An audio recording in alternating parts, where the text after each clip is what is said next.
শয়তানের ওয়াসওয়াসা থেকে পানাহ চাই পরম করুণাময় আল্লাহ রাব্বুল আলামিনের নামে। শুরু করছি। আম্মা ইয়াতাসাআলুন আনিন নাবাইল আযীমিল্লাযী হুম ফীহি মুখতালিফুন কাল্লা সায়া'লামুনা সুম্মা কাল্লা সায়া'লামুন আলাম নাজ'আলিল আরদা মিহাদাম ওয়াল জিবালা আওতাদাম ওয়া খালাকনাকুম আজওয়াজান ওয়া জা'আলনা নাওমাকুম সুবাতা وجعلنا الليل لباسا وجعلنا النهار معاشا وبنينا فوقكم سبعا شدادا وجعلنا سراجا وهاجا وأنزلنا من المعصرات ماء سجاجا لنخرج به حبا ونباتا وجنات ألفافا صدق الله العظيم। গতকাল আমরা সুম্মা কাল্লা সায়া'লামুন এই পর্যন্ত আলোচনা করেছিলাম, মনে আছে নিশ্চয়ই আপনাদের। অর্থাৎ পরকাল সম্পর্কে কাফেরেরা যে প্রশ্ন তুলতো যে এটা একটা অসম্ভব, এটা হইতে পারে না, মরে যাব, গলে যাব, মাটির সাথে মিশে যাব, এরপর আমাদেরকে আবার চিন্তা করা হবে, এইটা বুদ্ধি বহির্ভূত, এটা আমরা বিশ্বাস করি না। তো আমি গতকাল আপনাদের সামনে বলেছিলাম যে আল্লাহ পাক লাঠি দিয়ে পিটাইয়া গান মটকাইয়া কোনো জিনিস বুঝাতে চান না, অবশ্য তার ক্ষমতা আছে, কিন্তু তিনি তা করেন না। তিনি মানুষকে যুক্তি দিয়ে বুঝাতে চান এবং কোরআন শরীফ অসংখ্য যুক্তি আল্লাহ পাক দিয়েছেন। এমনকি আল্লাহ পাক বলেছেন মশা মাছির মতো ক্ষুদ্র প্রাণীর দৃষ্টান্ত দিতেও আল্লাহ পাক শরমান না। সুবহানাল্লাহ। এখন গতকাল আমি বলেছিলাম যে সমস্ত দৃষ্টান্তের কথা কোরআন থেকে, সেই সব দৃষ্টান্তগুলি ছিল অনেকগুলি দেখা যায় না।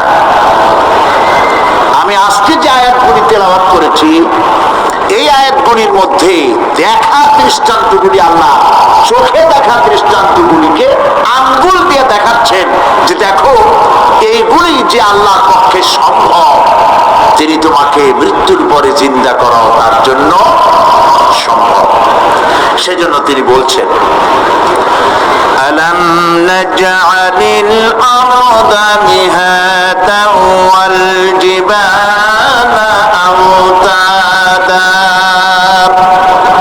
এটা কি সত্য কথা নয় যে আমি তোমাদের জন্য এই পৃথিবীকে একটি বিছানা হিসাবে বানিয়ে দিয়েছি, আর এই পৃথিবীর উপরে পাহাড়গুলি দিয়ে পেরেকের মতো পাহাড়গুলিকে প্রথিত করে দিয়েছি।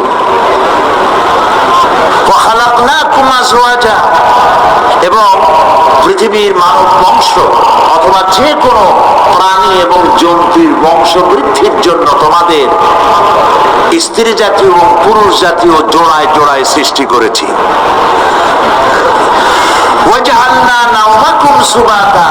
আর তোমাদের জন্য তোমাদের ঘুমকে শান্তির বাহন করেছি। আর রাতকে করেছি আবরণ অথবা আচ্ছাদন। আর রুজি কামাবার জন্য দিনটাকে করেছি আলোকোজ্জ্বল।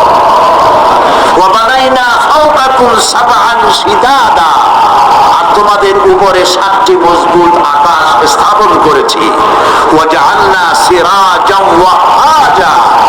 আর তাতে একটি অতি উত্তপ্ত, অতি উজ্জ্বল একটি বাতি সৃষ্টি করেছি।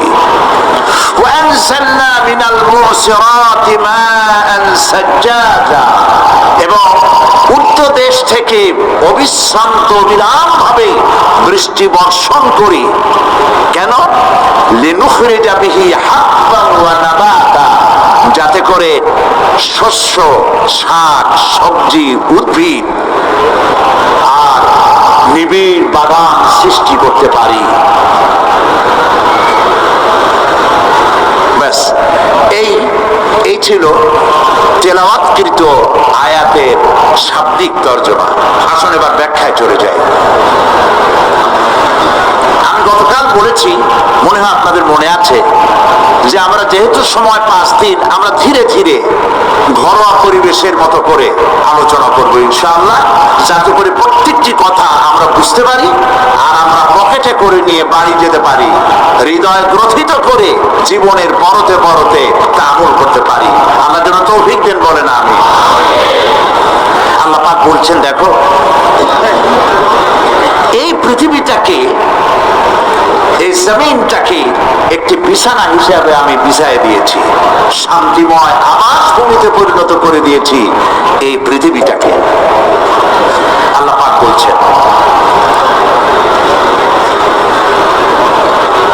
আল্লাযী জাআলা লাকুমুল আরদা মাহদান ওয়া জাআলা লাকুম ফীহা সুবুলান লাআল্লাকুম তাহতাদুন, যিনি পৃথিবীকে তোমাদের জন্য দোলনা বানিয়ে দিয়েছেন আর সেখানে তোমাদের জন্য রাস্তা তৈরি করে দিয়েছেন যাতে তোমরা গন্তব্য খুঁজে পাও।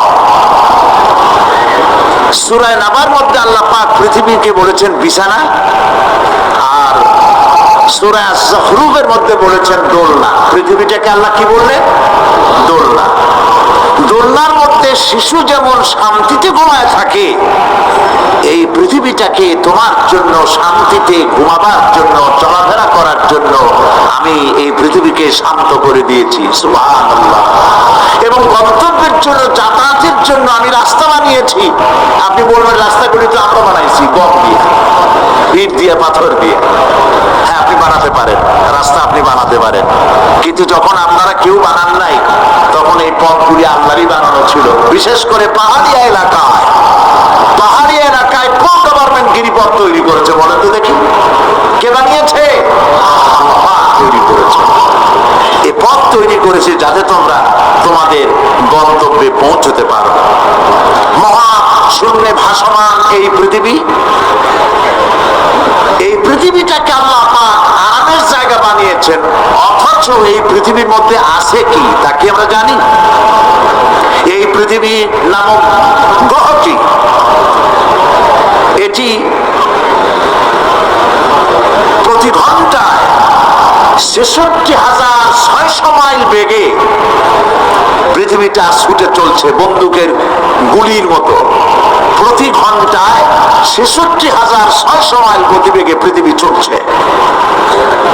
এর অভ্যন্তরে আছে আগুন, এর মধ্যে আছে পাথর। এই এমন মারাত্মক আগুন এই পৃথিবীর পেটের মধ্যে রয়েছে যে আগুন পাথর গুলো পুড়িয়ে লাভায় পরিণত করে দেয় এবং তা উৎকিরণ করে আগ্নেয় আকারে, আগ্নেয়গিরির আকারে উপচে পড়ে। এই পৃথিবীর মধ্যে এরকম আগুন আছে। সূরা ফাতিহার তাফসিরে আমি আপনাদের সামনে আলোচনা করেছিলাম, মনে না থাকার কথা। আল্লাহ পাক বলেছেন আলহামদুলিল্লাহি রাব্বিল আলামিন। কি বলেছেন বলুন তো? আলহামদুলিল্লাহি রাব্বিল আলামিন। আলামিন, আলমের বহুবচন। তিনি একটি জগতের প্রতিপালক নন, বহু জগতের প্রতিপালনকারী। এই পৃথিবীতে সর্বপ্রথম বিজ্ঞানীদের এই কনসেপশন আল্লাহ রাব্বুল আলামিন কোরআনের মাধ্যমে দুনিয়াবাসীকে দিয়েছেন। জগৎ একটা বা দুইটা নয়, বহুমাত্রিক জগতের কনসেপশন আল্লাহ পাক দিয়েছেন, অসংখ্য জগৎ। এই পৃথিবীর উপরিভাগে এক জগৎ, এর আভ্যন্তরীণ রয়েছে আর এক জগৎ, সাগরের ভেতরে রয়েছে এক জগৎ, সাগরের তলায় অন্য জগৎ। পৃথিবীর মহাশূন্যে গ্যালাক্সি, ইউনিভার্সাল মহাশূন্যের ভিতরে যা কিছু রয়েছে তার মধ্যে রয়েছে অসংখ্য জগৎ। জগৎ একটি নয়, অসংখ্য জগৎ রয়েছে। পৃথিবীর মাটির তলায় কত আগুন, সেই দৃশ্য আমি চোখে দেখেছি যখন আমি ভেসুভিয়াস পাহাড় দেখেছি, পৃথিবীর বড় আগ্নেয়গিরি। আল্লাহ পাক জাহান্নামের আগুনের ইন্ধন করবেন মানুষ আর পাথর। পাথর আর মানুষ হবে জাহান্নামের আগুনের ইন্ধন। পৃথিবীর মাটি থেকে 3 মাইল উঁচা ভেসুভিয়াসের পাহাড়ের উপরে, ভেসুভিয়াস পাহাড় কথা বলতে পারেন? ইটালিতে সেই জায়গায় যখন আমি উঠেছি, পাথর যে জাহান্নামের আগুনে পুড়বে এর বাস্তবতা নিজের চোখে দেখেছি। পাথরগুলি আগুনে পুড়ে লাভার মতো হয়ে পাহাড়ের উপর থেকে আলকাতরার মতো গলে গলে পাহাড়ের চতুর্দিকে 12 কিলোমিটার এলাকার জনপদকে ধ্বংস করে দিয়েছে। ইটালিতে আরো একটি জায়গা আছে যেটার নাম সিসিলি, সেখানেও একটি জীবন্ত আগ্নেয়গিরি আছে, যেটা আগুন এখনো জ্বলতেছে, যে কোনো মুহূর্তে এই আগুন ছড়িয়ে পড়তে পারে। কাজে পৃথিবীর মধ্যে একদিকে রয়েছে, এর মধ্যে রয়েছে আগুন, রয়েছে পাথর গলায়া লাভা বানাবার মতো বিরাট শক্তি। সেই পৃথিবীটাকে আল্লাহ এতটা শান্ত করে রেখেছেন, তোমরা যেন নিশ্চিন্তে এর কোলে দোলনার ভিতরে শিশু যেমন ঘুমায়, এই পৃথিবীটাকে তোমার জন্য দোলনা বানাই দিয়েছি। তাও আমরা সুবহানাল্লাহ বলবো না? সুবহানাল্লাহ। বন্দুকের গুলির চাইতেও দ্রুতগামী এই পৃথিবী ছুটছে। সেই পৃথিবীকে বিনা দ্বিধায় আমরা খুঁজছি, সেটাকে চিরে ফেলছি এবং তার পেট থেকে রিজিক হাসিল করছি। ঠিক কিনা বল? আল্লাহ রাব্বুল আলামিন সূরা আন-নামলের মধ্যে বলছেন, আম্মান জাআলাল আরদা কারারান ওয়া জাআলা খিলালাহা আনহারান ওয়া জাআলা লাহা রাওয়াসিয়া ওয়া জাআলা বাইনাল বাহরাইনি হাজিজা। আর তিনি এই পৃথিবীর অবস্থান লাভের উপযোগী করে আল্লাহ পাক তোমার জন্য তৈরি করে দিয়েছেন, এবং এর মধ্যে নদ নদী আল্লাহ পাক সৃষ্টি করে দিয়েছেন, পাহাড়গুলিকে গেড়ে দিয়েছেন, আর পানির মধ্যে 2টি ধারা আল্লাহ সৃষ্টি করেছেন। পানির মাঝখানে একটা অন্তরাল সৃষ্টি করেছেন। এটি একটা তো আবিষ্কার হয়েই গেছে, সেটি হলো প্রশান্ত মহাসাগরের ভেতরে 4000 কিলোমিটার লম্বা, 2500 কিলোমিটার চওড়া প্রশান্ত মহাসাগরের ভিতরে একটি বিশাল এলাকা পাওয়া গেছে, যেটার পানি অত্যন্ত সুমিষ্ট সুমধুর, আর এর বাইরের পানিগুলি অত্যন্ত লবণাক্ত। সূরা আর-রহমানের মধ্যে আল্লাহ পাক বলেছেন, মাওয়াজাল বাহরাইনি ইয়ালতাকিয়ান বাইনাহুমা বারযাখুন লা ইয়াবগিয়ান ফাবিআইয়ি আলা'i রাব্বিকুমা তুকাযযিবান।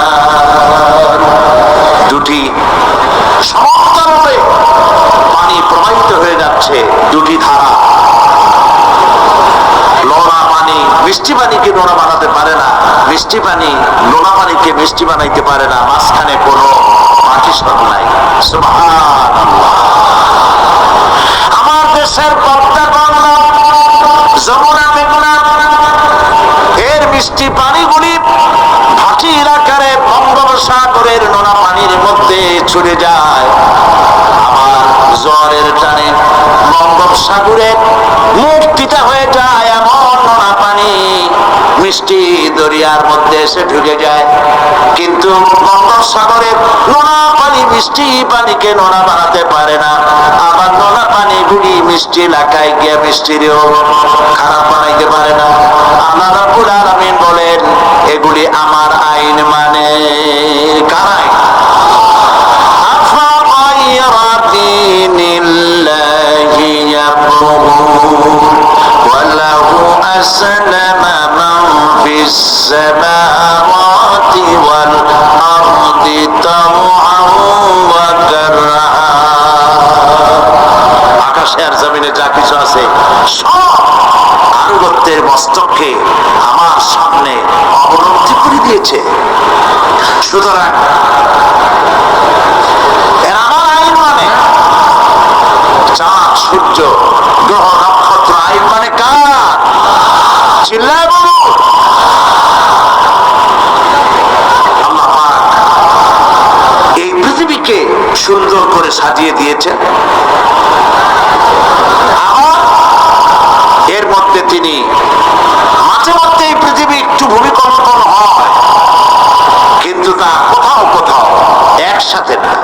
একসাথে যদি সারা পৃথিবীতে ভূমিকম্প হইত, সৃষ্টি জগতে অস্তিত্ব বিলুপ্ত হয়ে যেত। কথা বুঝতে পেরেছেন? এই জন্য আল্লাহ পাক বলেন, ইন্না ফি খালকিস সামাওয়াতি ওয়াল আরদি ওয়া ইখতিলাফিল লাইলি ওয়ান নাহার লাআয়াতিন লিউলিল আলবাব। নিশ্চয়ই আকাশ এবং জমিনের সৃষ্টির ব্যাপারে আর দিনের পরিবর্তনের ব্যাপারে যারা জ্ঞানবান তাদের জন্য রয়েছে আল্লাহ পাকের নিদর্শন। এই ঘূর্ণায়মান পৃথিবী নিয়মিত ঘুরছে, সূর্যের কাছে চলে যাচ্ছে, আবার দূরে সরে আসতেছে। আর এই ঘূর্ণায়মান আসে বলে, সূর্যের কাছে যায় আর আসে বলে এক এলাকায় রাত হয় আর এক এলাকায় দিন হয়। এখন চট্টগ্রামে বাংলাদেশে রাত 9:45, আর ঠিক একই সময় আমেরিকা নিউ ইয়র্কে এখন দিনের 15টা। যদি এরকম অবস্থা না হতো তাহলে এক এলাকার প্রাণীগুলি বাঁচত, অন্য এলাকার প্রাণীগুলি ঠান্ডায় ফ্রিজ হয়ে যেত। আমাদের এই পৃথিবী আল্লাহ পাকের এক অফুরন্ত নিয়ামত। এই অফুরন্ত নিয়ামত আল্লাহ পাক আমাদেরকে দিয়েছেন। আর এর মধ্যে এর অভ্যন্তরে রয়েছে মানুষের খাদ্য তৈরি করার মতো প্রাণ শক্তি মাটির মধ্যে আল্লাহ পাক দিয়েছেন। পৃথিবীটা এটি সূর্যকে আর চন্দ্রকে আল্লাহ পাক একটা নির্ধারিত মেজারমেন্ট করে রেখেছেন, একটা ঠিক সঠিক জায়গায় রেখেছেন। বিজ্ঞানীরা বলেছেন সূর্য যে ডিগ্রিতে এখন আছে ওর থেকে কয়েক ডিগ্রি যদি নিচে নেমে আসতো, গোটা পৃথিবী জ্বলে পুড়ে ভস্ম হয়ে যেত। আবার সূর্যটা যেখানে আছে ওখান থেকে আরো কয়েক ডিগ্রি যদি উপরে উঠে যেত, তাহলে গোটা পৃথিবী ফ্রিজ হয়ে যেত, প্রাণী জগতের অস্তিত্ব শেষ হয়ে যেত। চাঁদ সম্পর্কে বলা হয়েছে চাঁদ যত ডিগ্রিতে আল্লাহ পাক স্থাপন করে রেখেছেন ওর থেকে কয়েক ডিগ্রি উপরে যদি উঠে যেত, গোটা পৃথিবী মরুভূমি হয়ে যেত। আর যদি কিছু নেমে আসতো, গোটা পৃথিবীতে জলোচ্ছ্বাস হয়ে পানিতে পৃথিবী ডুবে শেষ হয়ে যেত। তাও সুবহানাল্লাহ বলবো না? এ সমস্ত কুদরত কার? আল্লাহ রাব্বুল আলামিন এরপরে বলছেন ওয়াল জিবালা আওতাদা, মাটিকে বানালাম বিছানা, আর এই বিছানাকে এটা যেন তোমাকে নিয়ে নড়াচড়া করতে না পারে, সেই জন্য আমি পাহাড়গুলি পেরেকের মতো গেড়ে দিলাম। এখানে আছে যে পাহাড়কে পৃথিবীর মধ্যে পেরেকের মতো গেড়ে দিছি। কেন দিছি সেটি এসছে অন্য আয়াতে। আল্লাহ রাব্বুল আলামিন বলেন ওয়া আলকা ফিল আরদি রাওয়াসিয়া আন তাবিদা বিকুম, আল্লাহ পাক বলেন তিনি জমিনে পর্বতের নোঙর, পর্বতের পেরেক রকম করে এই পৃথিবীর মধ্যে গেড়ে দিয়েছেন, যেন পৃথিবীটা তোমাকে নিয়ে যেন হেলাদোলা করতে না পারে। এই পাহাড় পৃথিবীর ভারসাম্য রক্ষা করেছে।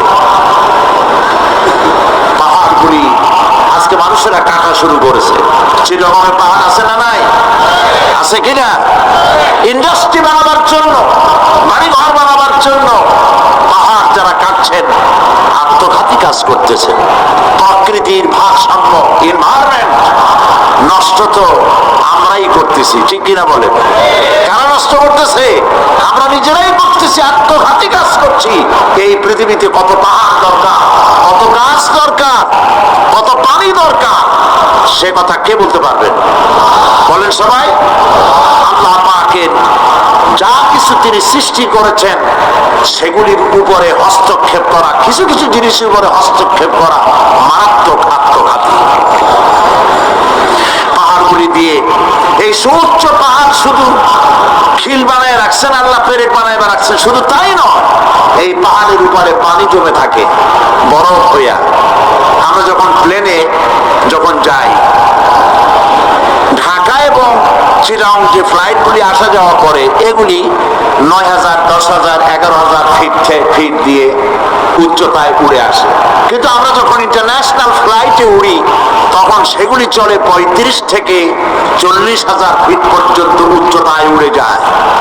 পৃথিবী যে কত সুন্দর তা প্লেনে উঠলে বোঝা যায়। আর বাংলাদেশ যে কত সুন্দর মনোরম তা দেশের উপর থেকে প্লেনে উঠতে গেলে দৃশ্য দেখে, নয়ন অবিরাম দৃশ্য দেখে সেজদায় মাথা নত হয়ে আসে। সুবহানাল্লাহ, সুবহানাল্লাহ। আমার দেশ যে কত ভালো, আলহামদুলিল্লাহ বলেন। পৃথিবীর যে কোনো দেশের তুলনায় আমার দেশ অনেক অনেক অনেক ভালো, আলহামদুলিল্লাহ বলেন। এর গাছে হাত দিলে খাবার পাওয়া যায়, পানিতে হাত দিলে খাবার পাওয়া যায়, জমিনে হাত দিলে খাবার পাওয়া যায়, যেখানে হাত দেবেন সেখানে খাবার। আমাদের তো আসলে খাদ্যের অভাব না। আমাদের কি খাদ্যের অভাব আসলে? না, আসলে খাদ্যের অভাব না আমাদের। আমাদের সব আছে, বিশাল বনজ সম্পদ আছে। কাপ্তাই, রাঙ্গামাটি, বান্দরবন যে দেখেন বনজ সম্পদ কাকে বলে। খুলনার ফরেস্ট এরিয়া যে দেখেন বনজ সম্পদ কারে বলে। রয়েছে বনজ সম্পদ, রয়েছে খনিজ সম্পদ, রয়েছে পশু সম্পদ, রয়েছে মৎস্য সম্পদ, রয়েছে পানি সম্পদ, সর্বোপরি রয়েছে মানব সম্পদ। সব আছে। তাহলে মরি কেন? মরি সৎ লোকের অভাবে, মরি সৎ নেতৃত্বের অভাবে। আর সৎ লোকের অভাব কেন? সৎ লোকের অভাব হচ্ছে কোরআন পড়ে না, কোরআন বোঝে না, জবাবদিহি করা লাগবে আল্লাহর কাছে, ওই অনুভূতি নাই, কাজী অসৎ হয়ে যায়। দুনিয়াটাই তার কাছে সব। ইট, ড্রিঙ্ক এন্ড বি মেরি, খাও পান করো, দুনিয়াটা মস্ত বড়। এই বেলা ভাই মদ খেয়ে নাও, কাল নিশীতের ভরসা কই, চাঁদনি জাগিবে যুগ যুগ ধরি, আমরা তো আর রব না সই, জন্মের খাওয়া খাও। আর আল্লাহ কয় কুলু ওয়াতামাত্তাউ, খা জন্মের খাওয়া। টাকা দিয়া বড় বড় পাঙ্গাস খায়, খাসির চর্বি খায়, পেট খান ফুলতে ফুলতে 2 খান তরমুজের সাইজ হয়ে যায়। কিছু কিছু লোক দেখা যায় বেল পড়ছে, বেল্টে কান্দে যে আল্লাহ ফাটিয়ে যাই কখন। হালাল খান, বড় বড় পাঙ্গাস খাওয়া বাদ দেন, যা বেতন পান এ দিয়ে পাঙ্গাস কেনেন কেমনে? বিশাল পাঙ্গাসের চর্বি, খাসির চর্বি, এগুলো জন্মের মতো খাবেন, হার্টের ভিতরে করোনারি আর্টারি গুলি চর্বি দিয়ে ব্লক হয়ে যাবে, 2 দিন পরে অ্যানজাইনা শুরু হবে, হার্টের বেদনা, তারপরে বাইপাস অপারেশন। সুতরাং ওগুলো খাইয়া খাইয়া কোনো মজা নাই। কম দামের জিনিস খান, যা হালাল বেতন পান, কম দামের জিনিস খান, কচু শাক খান। হাসতেছেন আপনারা? আরে ভাই, কচু শাকে 100% ক্যালোরি, কচু শাক খান বেশি করিয়া। বিদেশি আপেল, আপেল তো আমার দেশে হয় না, বিদেশি আপেল বেশি না খাইয়া দেশের পেয়ারা খান, 2টা আপেলের সমান 1টা পেয়ারা। কোক 7 ইহুদিদের পণ্য না খাইয়া 1টা ডাব খান।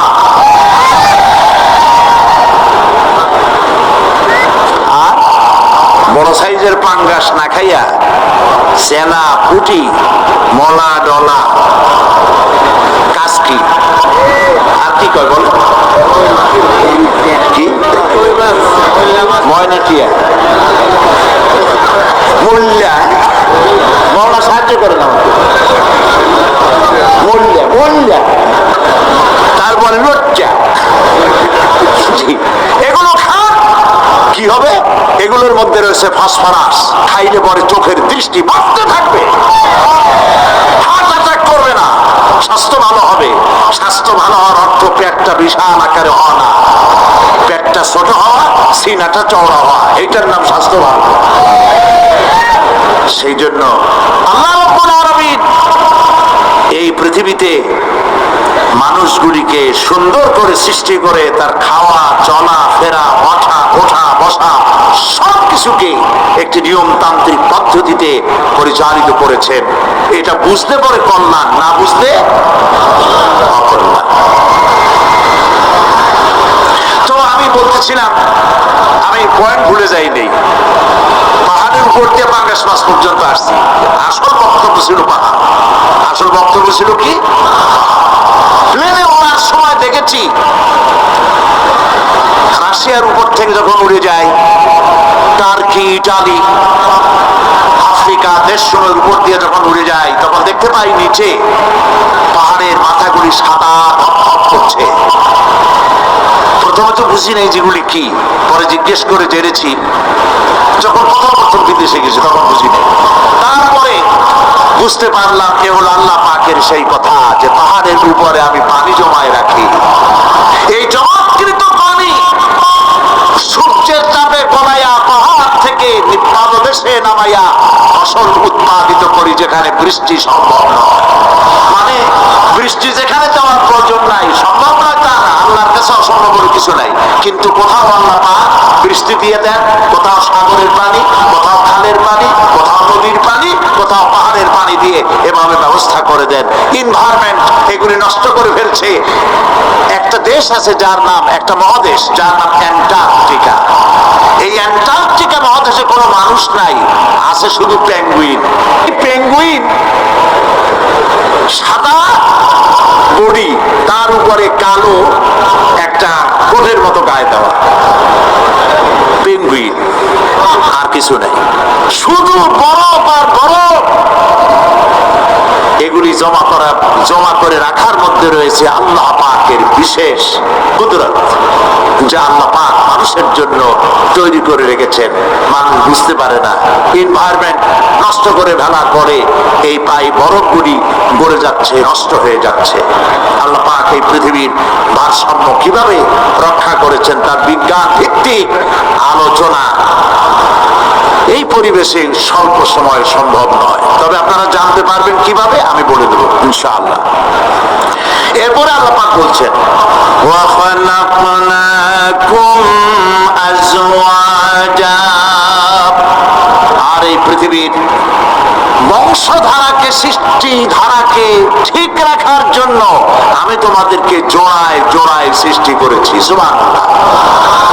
প্রত্যেকটি প্রাণীর ভিতরে স্ত্রী জাতীয় পুরুষ জাতীয় আছেই, আছে কিনা বলেন?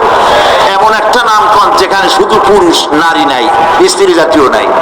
আছে নাকি? নাই। বংশধারা বৃদ্ধি করার জন্য প্রত্যেকটি প্রাণী আল্লাহ পাক বলছেন জোড়ায় জোড়ায় বানাইছি, তোমাদেরকেও আমি জোড়ায় জোড়ায় বানিয়েছি। আর কি করেছি আল্লাহ পাক বলছেন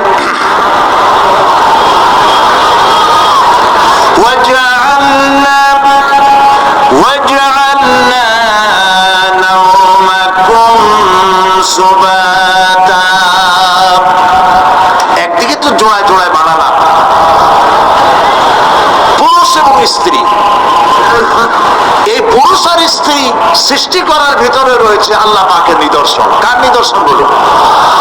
কোরআনে কারিমে আল্লাহ পাক বলেন ওয়ামিন আয়াতিহি আন খালাকা লাকুম মিন আনফুসিকুম আজওয়াজান লিতাসকুনু ইলাইহা ওয়া জাআলা বাইনাকুম মাওয়াদ্দাতান ওয়া রাহমা ইন্না ফি যালিকা লাআয়াতিন লিকাওমিন ইয়াতাফাক্কারুন। আর আল্লাহ পাকের অসংখ্য নিদর্শনের মধ্যে যে নিদর্শন যে তিনি তোমাদের থেকে তোমাদের জোড়া সৃষ্টি করেছেন, তোমাদের স্ত্রী বানাইছেন। কেন? লিতাসকুনু ইলাইহা, যাতে করে তুমি তার কাছ থেকে তোমার মনের প্রশান্তি, সেও এবং তুমিও উভয়ের কাছে মনের প্রশান্তি খুঁজে পাও। ওয়া জাআলা বাইনাকুম মাওয়াদ্দা, আর আল্লাহ পাক তোমাদের মধ্যে সৃষ্টি করেছেন ভালোবাসা। ওয়া রাহমা, আর পরবর্তী সময় সৃষ্টি করেছেন দয়া এবং করুণা। লিতাসকুনু ইলাইহা বলতে বোঝানো হয়েছে যে এই ব্যবস্থা আপনি আপনি হয়নি, এটি একটি উদ্দেশ্যকে লক্ষ্য করে হয়েছে। একে অপরের নিকটে যেন শান্তি পায়, প্রশান্তি পায়, একজন আরেকজনের কাছে পূর্ণ মাত্রায় তাই মিলিত হওয়ার জন্য নির্জন পরিবেশের আশ্রয় নেয়। আর এভাবে করি আল্লাহ পাক মানব বংশের এই ধারাকে অব্যাহত রেখেছেন। সুবহানাল্লাহ। ওয়া জাআলা বাইনাকুম মাওয়াদ্দা, আর তোমাদের মধ্যে আল্লাহ পাক ভালোবাসা সৃষ্টি করেছেন। এই কথা বলার এর ব্যাখ্যা কি? ভালোবাসা সৃষ্টি করেছেন এর ব্যাখ্যা এরকম হতে পারে কয়েক রকম। আমি যেটা জেনেছি সেটি হচ্ছে এরকম, ভালোবাসার সৃষ্টি হওয়ার কথা ছিল না। এক পর্যায়ে ভালোবাসা থাকবে কোন একটি বিশেষ সময়, বাকি সব সময় ঝগড়া হবে, এটাই হওয়া স্বাভাবিক ছিল। ধরুন মেয়ের বাড়ি চট্টগ্রাম, ছেলের বাড়ি বরিশাল। মেয়ে শুটকি খেতে খুব পছন্দ করে, ছেলের গন্ধ সহ্য করতে পারে না। ছেলে বলে খড়ে যাচ্ছে, আর মেয়ে বলে খড়ে যাচ্ছে, আর ছেলে বলে যে কমে যাও। মানে একজন আর একজনের ভাষার সাথে মিল নাই। কথা ঠিক কিনা বলে? ভাষার সাথে মিল নাই, রুচির সাথে মিল নাই। একজনের টক পছন্দ করে, আর একজনের টক সহ্য করতে পারে না। একজনের শুটকি খায়, একজনের শুটকি পছন্দ করে না। কাজে রুচি আর অভ্যাস ইত্যাদি দিয়ে সারাদিন স্বামী স্ত্রীর মধ্যে ঝগড়া অস্বাভাবিক ছিল, ঠিক না? আল্লাহ পাক বলেন সেখানে আমি এই স্বামী স্ত্রী যখন হয়ে যায় তখন দুজনের মধ্যে আমি ভালোবাসার সৃষ্টি করে দেই। আর সে ভালোবাসা এমন পর্যায়ে চলে যায়, স্ত্রী তার স্বামীর জন্য জীবন দিতে চায়, স্বামী তার স্ত্রীর জন্য জীবনের সব কিছু উজাড় করে দিতে চায়। ওয়া জাআলা বাইনাকুম মাওয়াদ্দা, এরপরে সৃষ্টি করি রাহমা। ওই ভালোবাসা ছিল যৌবন কেন্দ্রিক, বিশেষ এক উদ্দেশ্যকে সামনে রেখে। কিন্তু যখন যৌবনে ফাঁকি লাগলো তখন ওই উদ্দেশ্য আর থাকলো না। তখন আল্লাহ পাক বলেন এই সময় তো দুজনের মধ্যে রাগারাগি, খেসাখেসি ইত্যাদি হয় স্বাভাবিক ছিল, কিন্তু তা হইল না। আমি রহমত দিলাম, করুণা দিলাম। এখন বুড়ারে সারে বাঁচা না, আর বুড়াও বুড়িরই ছাড়া বাসে না, তাও আমরা সুবহানাল্লাহ কব না। এইসব কথা শুনিয়া সুবহানাল্লাহ যদি বলানো লাগে কইয়া কইয়া, তাহলে তো বড় সমস্যার কথা। শুনলেন কি আর বুঝলেন কি? প্রিয় ভাই সব, আমি বুঝতে পারছি আপনারা বলেন ঠিকই, তবে শুনতে শুনতে মোহমুগ্ধ হয়ে বলার সময় পান। আলহামদুলিল্লাহ, বলি আলহামদুলিল্লাহ। তো আল্লাহ রাব্বুল আলামিন পরস্পরের মধ্যেই ভালোবাসা সৃষ্টি করলেন। এটি আল্লাহ পাকের আয়াত। এটা আল্লাহ পাকের কি বলুন? আয়াত মানে কি? নিদর্শন। এরপরে রাব্বুল আলামিন বলেন ওয়াজআলনা নাওমাকুম সুবাতা, আর আমি তোমাদের জন্য ঘুমকে করেছি শান্তির বাহন। মানুষের অঙ্গ প্রত্যঙ্গ প্রত্যেকটির কাজ ভিন্ন, প্রকৃতিও ভিন্ন। চোখ দেখে, কান শোনে, জিহ্বা স্বাদ গ্রহণ করে, নাক শোনে, নাক সুখে, মস্তিষ্ক চিন্তা ভাবনা করে। এ হলো প্রকৃতি। আর প্রত্যেকটি অঙ্গ প্রত্যঙ্গের রুচি আলাদা, কর্তব্যের মধ্যে বিরাট বৈষম্য। যেমন চোখ রঙিন এবং সুন্দর জিনিস দেখতে ভালোবাসে, ঠিক কিনা? বলেন ঠিক কিনা? একটা খারাপ জিনিসের দিক চোখ পড়লেই মানুষ তাড়াতাড়ি চোখ ফিরায় দেয়, ঠিক না? চোখ সুন্দর এবং রঙিন জিনিস দেখতে ভালোবাসে। কান সুমধুর সুর শুনতে ভালোবাসে, উৎসাহ বোধ করে। আর হাত নরম এবং মসৃণ জিনিসে স্পর্শ করতে উৎসাহ বোধ করে। নাক আতরের গন্ধ শুকতে ভালো লাগে। আর মন নতুন নতুন রঙিন ভাবনা ভাবতে চেষ্টা করে। বাড়ি বানাবো, বিল্ডিং বানাবো, ইন্ডাস্ট্রি করব, ছেলে বিয়ে দেবো, মেয়ে বিয়ে দেবো অমুক জায়গায় বিরাট লোকের কাছে। ভাবতে ভাবতে ভাবের সাগরে হারিয়ে যায়। আর আপনার ভিতরে খেয়ালে যদি কেউ পোলাও পাকায়, বাস্তবে তা হোক আর না হোক, খেয়ালে মনে মনে যদি কেউ পোলাও পাকায়, তাহলে ঘিয়ের দাম যাই হোক না কেন তাতে কিছু আসে যায় না, ঠিক কিনা? মানুষ রঙিন রঙিন ভাবনা ভাবতে খুব মজা পায়। তাহলে আমি কি বুঝাইতে চাইলাম?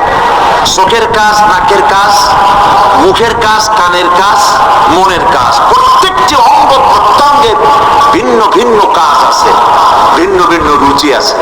কিন্তু একটি ব্যাপারে হাত, পা, চোখ, নাক, মস্তিষ্ক সব এক ব্যাপারে তারা ঐক্যমত পোষণ করেছে। এ ব্যাপারে কোনো ইখতিলাফ তাদের মধ্যে নাই, সেটা হলো ঘুম। সেটার নাম ঘুম। ঘুমাইতে চায়, হাতের শরীরের সমস্ত অঙ্গ প্রত্যঙ্গ ঘুমের কোণে নিবেদিত হয়ে যেতে চায়। ঘুম না আসলে হাত আর চলে না, মাথায় আর ভাবতে ইচ্ছা করে না, পাও আর চলতে চায় না, হার্টবিট বেড়ে যায়। আর ঘুমালে পরে সব শান্ত হয়ে যায়। সুবহানাল্লাহ কব না? আল্লাহ রাব্বুল আলামিন বলেন, এই নিদ্রাকে, এই ঘুমকে আমি তোমাদের জন্য শান্তির বাহন বানিয়ে দিয়েছি। আলাম ইয়ারাউ আন্না জাআলনাল লাইলা লিয়াসকুনু ফীহি ওয়ান নাহারা মুবসিরান ইন্না ফী যালিকা লাআয়াতিন লিকাওমিন ইউমিনুন। তারা কি আল্লাহ পাকের এই কুদরতের কথা চিন্তা করে না?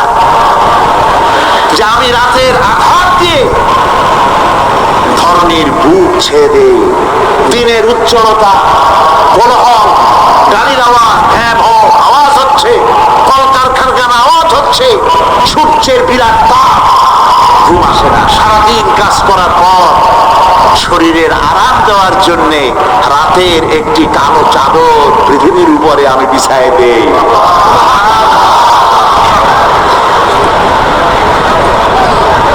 আর মানুষ আরাম গ্রহণ করে। শুধু মানুষ না, সব প্রাণী আরাম গ্রহণ করে।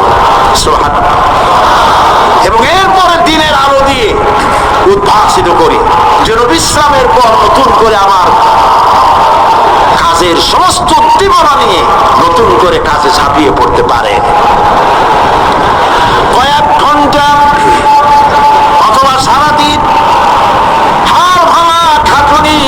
করেছে, রিক্সা চালাইছে, গাড়ি চালাইছে, আড়াই মনের বস্তা মাথায় করে টেনেছে, চিন্তা ভাবনা করেছে।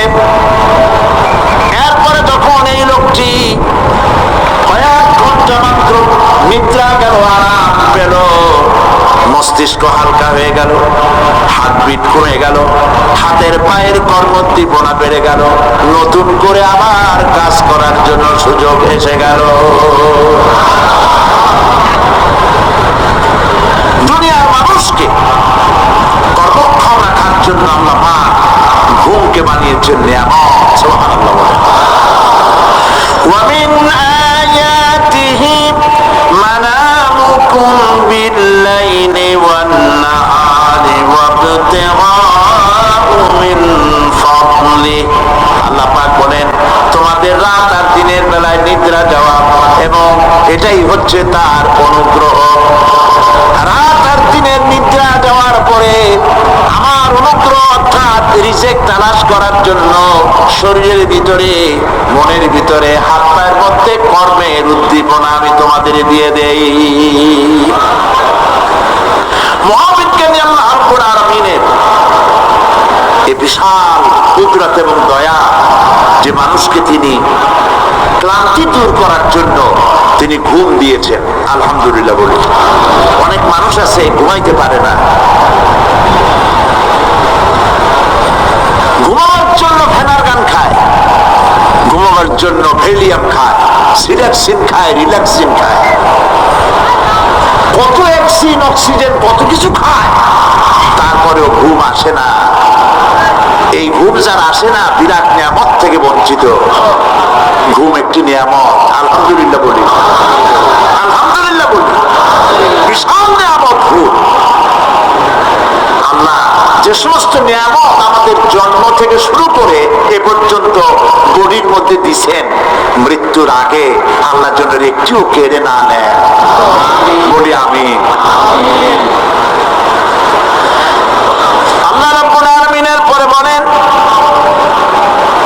وَجَعَلْنَا اللَّيْلَ لِبَاسًا وَجَعَلْنَا النَّهَارَ مَعَاشًا। আর রাতকে করেছি আচ্ছাদন, আবরণ, দিনকে রুজি কামাবার জন্য ব্যবস্থা করে দিয়েছি। দিনের বেলা রুজি কামাবেন, দিনের বেলায় ঘুমায় থাকবেন না। বহুত মানুষ আছে সকাল বেলায় ঘুম দিল, 12টা-1টা বাজে গেল। উর্দুতে ছোটবেলায় পড়েছিলাম, জিসনে সোয়া উসনে খোয়া, যে ঘুমাইলো সব সর্বনাশ করলো। অসময় ঘুমানো সর্বনাশ হয়ে যাবে সব। এই জন্য আল্লাহ পাক বলেছেন, দিনটারে বানাইছি রুজি কামাবার জন্য। রুজি কামাও, রুজি কামানো এটা একটা ইবাদত। রুজি কামানো কি? হালাল রুজি কামাবেন, ইবাদত। আপনি যে আপনার স্ত্রীকে একটা ব্লাউজ কিনে দেন, কাপড় চোপড়, প্রয়োজনীয় কসমেটিক্স কিনে দেন, আপনি যে বাজার ঘাট করেন, সব হালাল পয়সা যদি হয়, সাদকা দেওয়ার মতো সব হবে। রুজি কামাইতে হবে, এটা আল্লাহ পাকের হুকুম, রুজি কামাও। ফাইদা কুদিয়াতিস সালাত ফান্তাশিরু ফিল আরদ ওয়াবতাগু মিন ফাদলিল্লাহ। সুবহানাল্লাহ বলে। নামাজ যখন শেষ হয়ে গেল, ফাইদা কুদিয়াতিস সালাত, নামাজ যখন শেষ হয়ে গেল, ফান্তাশিরু ফিল আরদ, তখন জমিনে ছড়িয়ে পড়ো আর আমার অনুগ্রহ, রিস্ক অনুসন্ধান করো। সুবহানাল্লাহ। মসজিদে বসে বসে খালি তসবিহ টিপতে থাকো না, কাজের সময় কাজ করো। অফিস থেকে বলে আসছে জোহরের নামাজ পড়তে যাই, জোহরের নামাজ পড়িয়ে তারপর নফল পড়া শুরু করছে, এরপরে দোয়া দুরূদ পড়া শুরু করছে। 1 ঘন্টা অফিসের সময় নষ্ট করেছেন।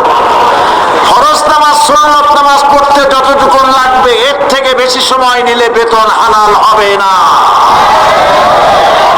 আপনি মিথ্যা কথা বলে, মিথ্যা ছুটি নিয়ে দিনের কাজ করতে পারেন না। আপনার রুজি হালাল হইতে হবে। আপনার নফল নামাজ পড়া দরকার, রাত পড়ে আছে, রাতের বেলা গিয়ে জনমের মতো নফল করেন, কে নিষেধ করবে? মনে থাকবে কথা? ভাই সব, হযরত ওমর ফারুক রাদিয়াল্লাহু তাআলা আনহু তিনি একবার মসজিদে নববীর মধ্যে দেখলেন ফজরের সময়, জোহরের সময় তিনি দেখলেন ফজরে যাদের দেখলাম এক জায়গায় বসা ৫-৭টা লোক, জোহরে তো তাদেরই দেখতেছি, আসরের সময় দেখলেন ওইখানে বসা, মাগরিবেও দেখলেন, এশায়ও দেখলেন। এশার নামাজের পর তিনি প্রশ্ন করলেন, তোমরা কারা? বলল যে আমরা হলাম দূরের থেকে আসছি, মসজিদে নববী শ্রেষ্ঠ মসজিদ, এখানে বসে বসে আল্লাহর জিকির আজগার করি। তো আল্লাহর জিকির আজগার করো, নামাজ পড়ো, খাও কি? কাজে কিছু লোক আছে ওরা মেহেরবানি করে রান্না করে আগে আমাদের খাওয়াইয়া যায়। হযরত ওমর ফারুক রাদিয়াল্লাহু তাআলা আনহু বললেন, তাহলে তো তোমার চাইতে, তোমরা যে কয়জন এখানে বসে ইবাদত করো, তোমাদের চাইতে ওই ব্যক্তি অনেক উত্তম যে নিজে রুজি কামাই করে তোমাদের খাওয়ায় যায়, তোমরা তো অলস। শুনে রাখো, নামাজের সময় ছাড়া আগামীকাল এই জায়গায় যদি বসা দেখি, বাইরে করে দেবো মসজিদ নববী থেকে। ইসলাম কাজের প্রতি উদ্দীপনা দিয়েছে, ইসলাম কাজের ট্রেনিং দিয়েছে। কাজ করো, বসে বসে বাপের বোঝা হইও না।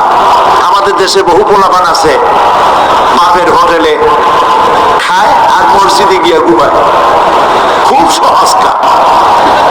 কেন এরকম করবো? চাকরি পাই না। আচ্ছা চাকরি পাও না, চাকরি তো আমাদের দেশে এক সোনার হরিণ, অথর্ব মন্ত্রীর অথর্ব ভাগ্যা চাকরি হয়ে যায়, কিন্তু ফার্স্ট ক্লাস ফার্স্ট হয়েছে এমএতে চাকরি হয় না। এটা দেশের কপাল, এটা দেশের দুর্ভাগ্য। কিন্তু চাকরি পাও নাই বলে বাপের ঘাড়ের বোঝা হয়ে থাকবা। বউতে তোমার ঘুম দেখা বউ একা একা কানবে, আল্লাহ কোন লোকের সাথে বিয়ে হইল আমার, সারাদিন ঘুমায়। প্রিয় হিসাব, চাকরি পান নাই তো অসুবিধা কি? আপনি বাসের ড্রাইভার হন, আপনি সিনেমা বানাচ্ছেন, আপনি জমিন চাষ করেন, জমিন চাষ করার লজ্জা? এই পৃথিবীর প্রথম মানুষ আদম আলাইহিস সালাম জমিন চাষ করেছেন, ইদ্রিস আলাইহিস সালাম দর্জিগিরি করেছেন, দাউদ আলাইহিস সালাম কর্মকার হয়ে লোহা দিয়ে অস্ত্র তৈরি করেছেন, নবী করিম সাল্লাল্লাহু আলাইহি ওয়াসাল্লাম ব্যবসা করেছেন। কাজী বেকার যুবকদেরকে বলতে চাই, বাপ আর শ্বশুরের বোঝা হয়ে থাকার মতো লজ্জা জিনিস আর কিছুই নাই। বাপের কামাই খাওয়া লেখাপড়া শেখার পর তোমার জন্য জায়েজ নাই। কাজ করো, কাজের অভাব নাই, হালাল কাজ করো, রুজিতে আল্লাহ বরকত দিয়ে দিবে। আমার দেশের জমিন এত ভালো, বলার আগেই কর সুবহানাল্লাহ। সার মার লাগে না, যেখানে সেখানে লাঙ্গল সাবলের দরকার নাই। আঙ্গুল দিয়ে মাটি খুশিয়া ঘরের কোনায়, আঙ্গুল দিয়ে মাটি খুশিয়া কদুর বিচি লাগাই দেন। 3 দিন পরে 2 পাতা, 6 দিন পর লতা, 10 দিন পর ফুল, 2 সপ্তাহের মাথায় কদু। সুবহানাল্লাহ। এই আল্লাহর দেওয়া এত সুন্দর কদু খাইয়া কয় সাদের লাউ বানাইলো বই রেখে, একটু আলহামদুলিল্লাহ কইল না।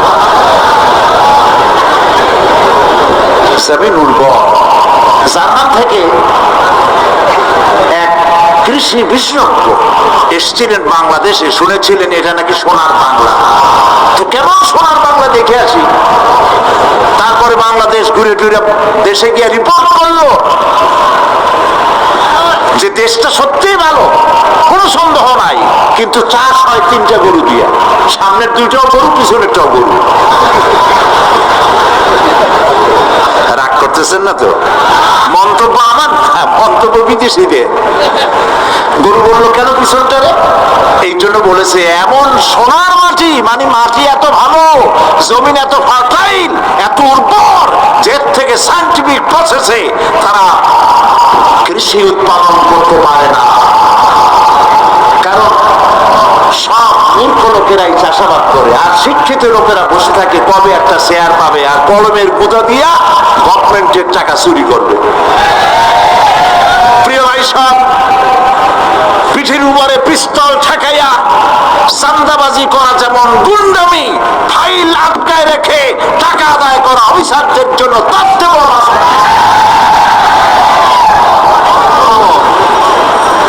এই মাস্তানি থেকে শিক্ষিত লোকদেরকে বাঁচতে হবে। ভিক্ষুক দুই রকম, শিক্ষিত ভিক্ষুক, অশিক্ষিত ভিক্ষুক। অশিক্ষিত ভিক্ষুকরা হাত পাও নাই, ল্যাংরা লুলা, আল্লাহর রাস্তে একটা টাকা দেন, সারাদিন খাই নেই, এই হলো অশিক্ষিত ভিক্ষুক। আর শিক্ষিত ভিক্ষুকরা টাই, স্যুট, প্যান্ট, সেন্ট স্প্রে করে তারপরে গভর্নমেন্টের শ্বশুরের চেয়ারে গিয়ে বসে চাইয়ে টাকা নেয়। এই কাজটা যদি করে নিতে হয় 50,000 টাকা দিবা, 1 কোটি টাকা দিবা। ভিক্ষুকের চাইতে কলঙ্ক, মানুষ নামের অকঙ্ক, পশুর চাইতে নিকৃষ্ট যারা সরকারের চেয়ারে বসে জনগণের টাকা এভাবে চাইয়ে নেয়, ঘুষ নেয়। নাউজুবিল্লাহ বলুন। এটা ঘুষের টাকা নয়, জাহান্নামের আগুন। শান্তি পাইবে না। বেতন পাও 10,000 টাকা, কামাই করো 1 লাখ টাকা বা 50,000 টাকা, বরকত নাই, অশান্তি। ঘরের মধ্যে বউতে কথা শোনে না, বেচারা সরকারি অফিসে বসে বহুত কাম টাম করিয়া কষ্ট করে বাড়ি ফিরছে, বউর একটু আদর নেবে, ভাত বাড়ি টাড়ি খাওয়াবে, সেই গুড়ে বাড়ি দেখে বউ ভ্যানিটি ব্যাগ হাতে নিয়ে বাস ফট করিয়া হাই হিল পাই দিয়ে বাড়ি চলে যাচ্ছে। কই যাও? আমার মিটিং আছে ক্লাবে। ছেলে একটা উন্মুখের মতো চুল, ভালো লোকের মতো ন, সোনার চেন গলায়। আরে বেটা তুই কই যাস? ওই আমার গার্লফ্রেন্ডের কাছে যাই। ওইটা মামলায়, এটা মকদ্দমায়, বউ বাইরে, কোনটার সাথে শান্তি নেই। একটা কয় আমার পেট ব্যথা, আর একটা কয় মাথার যন্ত্রণা, আর একটা কয় আমি মরবো। শান্তি আছে? শান্তি নাই। কেন শান্তি নাই বলবো, সেটা বলবো। শান্তি এই জন্য নাই, ঘুষের টাকা মানুষে আনন্দ করে দেয় না, বড় কষ্টের সাথে দেয়। আমার কাজটা আপনি করে দিবেন, এই জন্যই তো আমি গভর্নমেন্ট আপনাকে বেতন দিয়ে ওখানে বসাইছেন। আপনার একটা গাড়ি দিয়েছে গভর্নমেন্ট, দেয় নাই? একটা গাড়ি দিয়েছে, একটা বাড়ি দিয়েছে, পিএস দিয়েছে, এপিএস দিয়েছে, কম্পিউটার দিয়েছে, বডিগার্ড দিয়েছে, আর সান কি? এরপরেও টাকা, এই টাকার কোনো শেষ নাই। মানুষের কাছে যখন টাকা চায়, কাজ আদায়ের জন্য লোকটি বাধ্য হয়, টাকা দিয়ে যাওয়ার সময় বলে, আল্লাহ এই উল্লুক এতগুলি টাকা আমার কাছ থেকে নিল, পরে কলেরা দাও, ওর বউরে বসন্ত দাও, ওর বাচ্চা গুলিরে কলেরা দিয়া বসন্ত দিয়া ফিসিয়া দিয়ে যাও। আল্লাহর গজব আর লানতে যত টাকা কামাই করেন না কেন, শান্তি পাবেন না। এই জন্য হালাল রুজি কামাতে হবে। ইবাদত কবুল হওয়ার জন্য তার শর্ত হচ্ছে হালাল রুজি। শর্ত কি? হালাল রুজি। এই হালাল রুজি কামাতে পারলে তাহলেই আপনার ইবাদত আল্লাহর দরবারে মঞ্জুর হবে। সুবহানাল্লাহ বলেন। প্রিয় ভাই সব, এরপর আল্লাহ পাক বলছেন, وَبَنَيْنَا فَوْقَكُمْ سَبْعًا شِدَادًا। আর তোমাদের উপরে, আমি তোমাদের উপরে শক্ত মজবুত 7টি আকাশ সৃষ্টি করেছি। সুবহানাল্লাহ। এর থেকে বেরিয়ে যাওয়ার কোন উপায় নাই, এতে ফাটল ধরাবারও কোন উপায় নাই।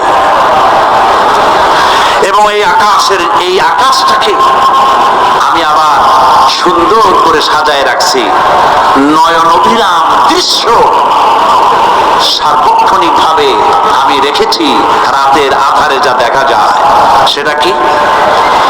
আল্লাহ রাব্বুল আলামিন বলেন, ইন্না যায়্যানাস সামাআদ দুনিয়া বিজিনাতিল কাওয়াকিব।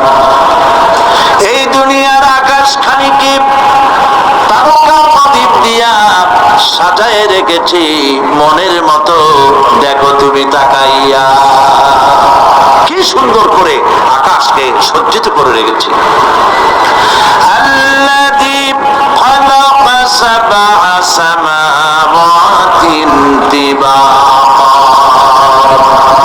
মা তারা ফি খালকির রাহমানি মিন তাফাউত ফারজি'ল বাসারা হাল তারা মিন ফুতুর।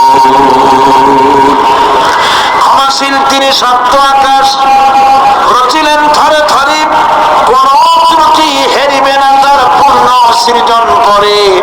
চাও তুমি তার সৃষ্টি পানে, দেখো কিছু বলছো, ফিরাও তোমার নয়ন খানি, ফিরাও তোমার মুখ। আকাশটাকে সুন্দর করে সাজাইছি, তাকায় দেখো তো কোনো ভুল ত্রুটি আছে নাকি? সুবহানাল্লাহ। আল্লাহ পাক বলছেন মা তারা ফি খালকির রহমান মিন তাফাউত, রহমানের সৃষ্টির ভিতরে কোনো ত্রুটি পাবে না। ফারজি'ল বাসারা হাল তারা মিন ফুতুর, আবার তাকাও, কে বলতেছেন? আবার তাকাও, মনে করে তাকাও, দেখো কোন সৃষ্টির মধ্যে কোনো ত্রুটি আছে কি? জোরে বলেন নাই, জোরে বলেন নাই, বলেন আলহামদুলিল্লাহ, সুবহানাল্লাহ। এক দরবেশ, সে একবার এক বট গাছের তলায় বসিয়া এই আয়াত পড়তেছিলেন। এই আয়াত পড়ে তার মনে উঠলো আল্লাহ পাক বলছেন হাল তারা মিন ফুতুর, দেখো কি কোনো বলছি, আবার দেখাও। তো সে দেখে ভুল ত্রুটি তো ধরবার উপায় নাই। আল্লাহ তোমার সৃষ্টির মধ্যে কোনো ত্রুটি নাই, তবে একটা জিনিস আমার কাছে একটু বেকায়দা লাগে। সেটা কি? সে বলছে যে আল্লাহ এই যে বট গাছ, বিশাল গাছ, যেমন গাছ ফলটা তো এরকম হয় না, তাল গাছটা যেমন ফলটাও ওই রকম, নারকেল গাছটা যেমন ওই রকম, বেল গাছটা যেমন ফলটা ওই রকম, সালিকাটা যেমন ফলটা ওই রকম, ঠিক না? কিন্তু এত বড় বট গাছ, ফল একেবারে একটু একটু। দরবেশ সাহেব শীত হয়ে শুয়ে শুয়ে এগুলি চিন্তা করতেছিলেন। হঠাৎ করে একটা বটের ফল, আধা পাকা ফল, অনেক উপর থেকে বৃত্তচ্যুত হয়েছে দরবেশ সাহেবের নাকের ডগার উপরে টস করে পড়ছে। পড়ার সাথে সাথে নাক জ্বলে উঠছে, কান ধরে তওবা করে দরবেশ সাহেব সেজদায় পড়ে গেছেন। আল্লাহ কি বলি না করলাম, আমার চিন্তা মতে যেমন গাছ তেমন ফল, তালের সাইজের যদি হইতো, যে পজিশনে আমার নাকের উপরে পড়ছে, নাক তো ভালো, মাথাও বড় বড় হয়ে যেত। সুবহানাল্লাহ, সুবহানাল্লাহ। আল্লাহ পাক বলছেন সুম্মা রজি'ল বাসারা কাররাতাইন ইয়ানকালিব ইলাইকাল বাসারু খাসিআন ওয়া হুয়া হাসিদ। অক্ষমহীন দৃষ্টি তোমার সৃষ্টিতে পাবে ফাঁকি, ফিরাও তোমার নয়ন খানি, ফিরাও কাঙ্গালাখি। আমার সৃষ্টি নৈপুণ্যতার দিকে যতবার তাকাও না কেন, আমার সৃষ্টির ভিতরে কোন ত্রুটি তুমি দেখতে পাবে না। এই জন্য নবীজি বলেছেন আল্লাহ রাব্বুল আলামিনের সৃষ্টির কলা কুশলতার প্রতি কেউ যদি একবার গবেষণা করে, একটা ঘন্টাও যদি কেউ চিন্তা করে, কয় ঘন্টা? একটি ঘন্টা আল্লাহর সৃষ্টি নৈপুণ্যতা সম্পর্কে একটি ঘন্টা যদি কেউ চিন্তা করে, গবেষণা করে, নবীজি বলেছেন ওই বান্দার আমল নামায় আল্লাহ পাক 60 বছরের নফল ইবাদতের সওয়াব লিখে দিবে। চিন্তা করো, গবেষণা করে, শ্রদ্ধায় মাথা নত হয়ে আসবে, আপনাতেই সেজদা করবে। সুবহানাল্লাহ। এরপরে আল্লাহ পাক বলেন ওয়াজআলনা সিরাজান ওয়াহাজা, আর আমি তোমাদের উপরে আকাশ সৃষ্টি করেছি, আর ওর মধ্যে আমি আমি সৃষ্টি করেছি মহাশূন্যে এক অতি উত্তপ্ত, অতি উজ্জ্বল এক বাতি সৃষ্টি করেছি। সিরাজ শব্দের অর্থ হলো সূর্য, ও আজ এ শব্দের অর্থ হচ্ছে একই সাথে অতি উত্তপ্ত, অতি উজ্জ্বল। সূর্যের ব্যাস হচ্ছে পৃথিবীর চাইতে, সূর্যের ব্যাস হচ্ছে পৃথিবীর চাইতে 109 গুণ, এবং এর আয়তন পৃথিবীর চাইতে 13 লক্ষ গুণ বড়। আর দূরত্ব হচ্ছে পৃথিবীর মাটি থেকে 9,30,00,000 মাইল ব্যবধানে এই সূর্যকে আল্লাহ পাক স্থাপন করেছেন। এই সূর্যের মধ্যে যেমন রয়েছে তাপ, আবার তেমন রয়েছে আলট্রা ভায়োলেট রে। সূর্যের মধ্যে অনেক কিছু আছে, এখনো বিজ্ঞানীরা তা আবিষ্কার করতে পারে নাই। এর মধ্যে কল্যাণধর্মী জিনিসও আছে এবং অকল্যাণ জাতীয় কিছু জিনিস আছে। সেটা কি কারণে, সেটা আল্লাহ ভালো জানেন, আমরা জানি না। আমরা মনে করি অকল্যাণ, আল্লাহ জানেন ওর মধ্যে কি কল্যাণ আছে। যেমন সাপের বিষ, আমরা সাপ দেখলেই মারি, কিন্তু সাপ আপনাকে ক্ষতি না করলে আপনি মারবেন কেন? আর যদি ক্ষতি করার মনে হয়, ক্ষতির মতো মনে হয়, মেরে ফেলে দিয়ে, এটা বলা হয়েছে হাদিস শরীফে, ক্ষতিকর মনে হলে মেরে ফেলে দিয়ে। কিন্তু সাপ তার বিষের মধ্যে মানুষের জীবন রক্ষাকারী ওষুধ সাপের বিষ দিয়েই তৈরি হয়। সূর্যের মধ্যে অকল্যাণ ধর্মী যা আছে সেটা কেন, যে আমরা জানি না। এখন অকল্যাণ ধর্মী যে জিনিসটাকে বিজ্ঞানীরা মনে করেন, সেটার নাম হলো আলট্রা ভায়োলেট রে, অতি বেগুনি রশ্মি। এই অতি বেগুনি রশ্মি, এটার অ্যাকশন হচ্ছে এই যে প্রাণী জগতের মধ্যে যদি এটা লাগে, এসে পড়ে পৃথিবীতে, যদি স্পর্শ করে, তাহলে ক্যান্সার সহ নানাবিধ দুরারোগ্য ব্যাধিতে গোটা পৃথিবী ছড়িয়ে পড়বে। ওই আলট্রাভায়োলেট রে যাতে পৃথিবীর মাঝে স্পর্শ করতে না পারে, সেজন্য আল্লাহ রাব্বুল আলামিন ওজোন স্তর তৈরি করেছেন। OZONE, ওজোন স্তর তৈরি করা আছে, যাতে করে ওই রেটা পাস করতে না পারে। সেই রেতে বিজ্ঞানীরা লক্ষ্য করেছে, রেতে ফাটল ধরেছে। সূর্য কত দূরে? 9,30,00,000 মাইল দূরে। মানুষেরা, বিজ্ঞানীরা টের পেয়েছে যে ওজোন স্তরে ফাটল ধরেছে।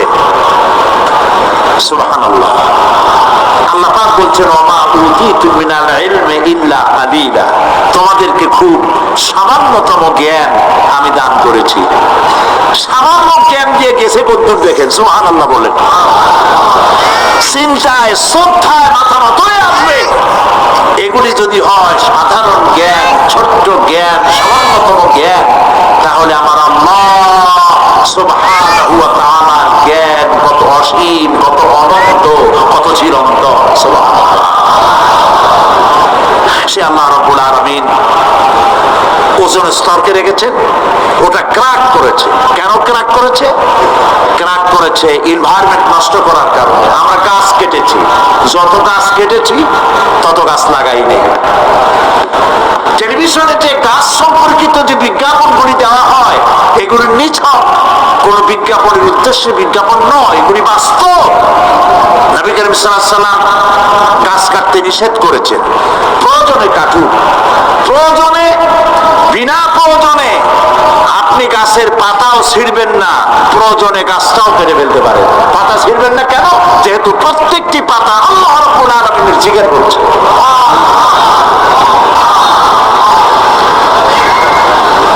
এই গাছগুলি কেটে কেটে প্রকৃতির ভারসাম্য আমরা নষ্ট করেছি। গাছ আমাদের বন্ধু। আমরা বাতাস থেকে অক্সিজেন গ্রহণ করি, অক্সিজেনকে কার্বন ডাই অক্সাইড করে ছেড়ে দেই। কার্বন ডাই অক্সাইড হচ্ছে প্রাণী জগতের জন্য বিষ। এই বিষকে নষ্ট করে দিয়ে অক্সিজেনকে পরিশোধিত করা, রিফাইন করার কোন ফ্যাক্টরি পৃথিবীতে নাই। আল্লাহ রাব্বুল আলামিন এই সৃষ্টি জগৎকে বাঁচাবার জন্য অসংখ্য গাছ বানিয়েছেন, আর গাছের খাদ্য বানিয়েছেন কার্বন ডাই অক্সাইড।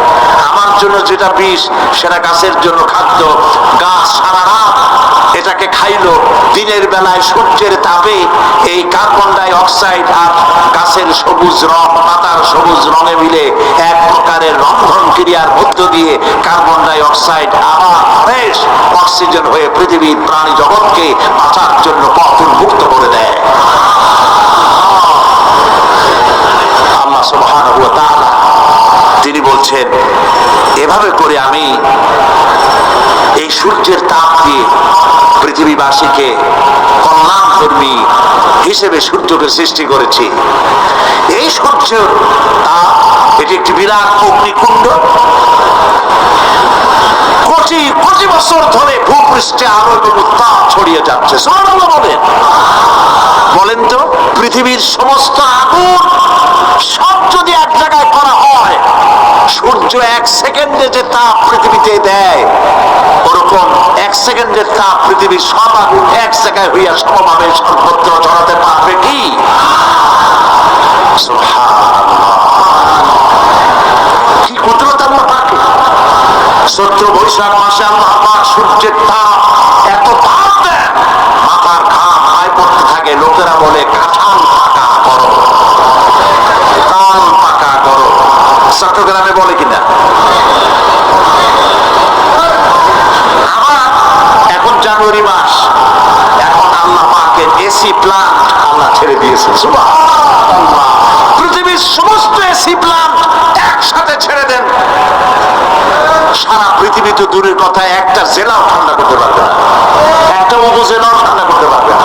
বড়জোর আপনার লোট্টা ফিশ, আপনার রূপচান্দা মাছ, ইলিশ মাছ, এগুলোর ঠান্ডা বানাই দিতে পারবে, কিন্তু একটা এলাকা ঠান্ডা বানাইতে পারবে না। বুদ্ধিজীবীদেরকে জিজ্ঞেস করি, মাথার চুল তো উঠাইছ, এই আল্লাহ পাকের কুদরত সম্পর্কে একটা সেকেন্ড চিন্তা করে চলি না। মদিনা মুনাওয়ারা যে দেখুন, মদিনা মুনাওয়ারা মসজিদ আন-নববী আশ-শরীফ, আল মদিনা আল মুনাওয়ারা, সোনার মদিনা। সুবহানাল্লাহ। আমি মদিনায় গিয়া এবারও বলছি, আল্লাহ যদি ফাহাদের মাফ করতে চান, মসজিদে নববী এবং মসজিদে হারামের যে এক্সটেনশন এবং হাজীদের জন্য যে উপকার করেছেন, আল্লাহ যদি মাফ করতে চান, এটা বড় আকারের একটা ওসিলা হয়ে যেতে পারে। এক সময় গরমে কষ্টে অস্থির হয়ে যেতাম মসজিদে নববীতে, এখন মসজিদে নববীতে ঢুকলে মনে হয় জান্নাতের মধ্যে। আর জান্নাত তো চিন্তা করা যায় না, কোনো চোখ নাই যা দেখছে, কোনো কল্পনা নাই যা মন নাই যা কল্পনা করছে, এটার সাথে তুলনাই হবে না। তবে মনে হয় যেন শেখ আব্দুর রহমান আস-সুদাইস, তেমন সাউদ আশ-শুরাইব, তেমন শেখ আব্দুর রহমান আল হুজাইফি। এবার লাইলাতুল কদরে আল্লাহ পাকের মেহেরবানি, প্রতি বছর আমার একটা যাওয়ার, রমজান একটা সুযোগ হয়, আল্লাহ করে দেন। বাইতুল শরীফের মরহুম হযরত পীর সাহেব হযরত মাওলানা শাহ আব্দুল জব্বার রাহমাতুল্লাহ আলাইহি, নওয়ারা আল্লাহু মাকাদাহু ওয়া জাআলাল জান্নাতা মাসওয়াহু। পরিজা থেকে দোয়া আসে, বহুত পীর দেখছি জীবনে, বাইতুল শরীফের পীরের মতো পীর দেখি নাই। মুরিদের টাকা নিয়ে শুধু পকেট ভরে নাই, মেয়ে লোকদের গায়ে হাত দিয়ে ফু দেয় নাই, তাবিজের ব্যবসা করে নাই। মুরিদেরা যা দিয়েছে সেই টাকা দিয়া তিনি মসজিদ বানাইছেন, মাদ্রাসা বানাইছেন। সুবহানাল্লাহ। নিজের বাড়িটা যেখানে তার স্ত্রী থাকেন, পীর সাহেবের স্ত্রী যে বাড়িতে থাকে, আমি যা শুনেছি দেখি নেই, বাড়িটা বেচতে 50,000 টাকা হবে কিনা সন্দেহ। হযরত মাওলানা শামসুদ্দিন সাহেব বলছেন উনি নিজে দেখেছেন। পীর সাহেব আমাকে দাওয়াত দিয়েছেন বহুবার, আমি যাইতে পারিনি। দুই হাতে মানুষের উপকার করতেন, এই জন্য বলছি আমি এরকম দেখি নেই। পীর আমি খারাপ আমি কথা বলবো না, ভালো মন্দ মিলাই আছে। বহুত পীর আছে জামায় পকেট চেয়ে কত নিচেও গুনে গুলিতে পারবে না, খালি ঢুকাইতেই থাকে জনমের মতো, বাইরে দেখায় আমি খুব দুনিয়া সম্পর্কে গাফেল।